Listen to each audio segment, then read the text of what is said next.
Bonjour à toutes et à tous, donc aujourd'hui une nouvelle vidéo top 100, le numéro 27, et je vais vous parler d'un live, le Randy Rhoads Tribute de Ozzy Osbourne. Donc Randy Rhoads était le lead guitar de Ozzy Osbourne, il a également fait partie d'un groupe de hard rock qui s'appelle Quiet Riot à la fin des années 70, et c'est quelqu'un qui est mort jeune en fait, c'est une étoile filante, il est mort à l'âge de 25 ans dans un accident d'avion, et donc il a marqué de son empreinte l'histoire de la musique, sachant que 39 ans après sa mort, on édite toujours des guitares, des signatures, Randy Rhoads signatures, pardon, et on fait même des figurines de lui, hein, posant avec une guitare.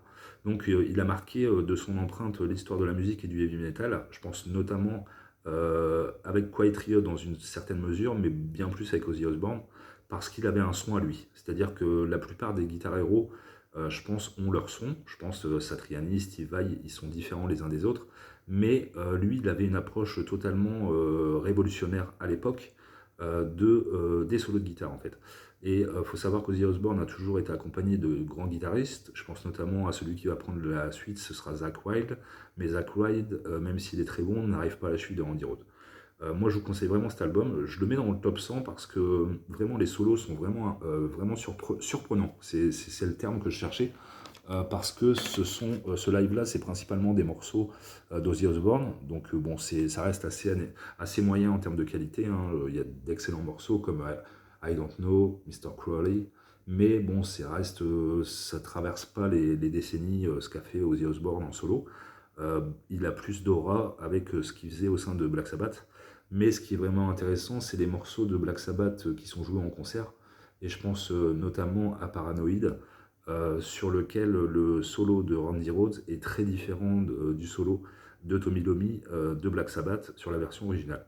Donc voilà, ça a été une étoile filante, c'est quelqu'un qui est toujours adulé par les spécialistes en musique, je vous dis 39 ans après sa mort, et donc juste pour la qualité de ses solos, je vous conseille cet album, parce que c'est vraiment intéressant et c'est vraiment ouais, surprenant. Je le répète une seconde fois, mais c'est surprenant par rapport aux autres types de guitar héros qui ont pu marquer l'histoire du heavy metal, du rock et du hard rock en général.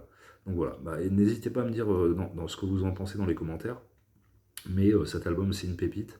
J'aurais pu mettre un album d'Ozzy Osbourne, mais comme je vous le répète, c'est quand même assez moyen. Par contre, voilà, juste Randy Rhoads sur ce concert, c'est la star.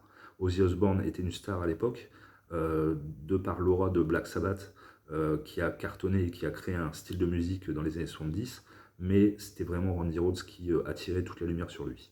Donc voilà, bonne écoute, bonne découverte, et à bientôt. Au revoir.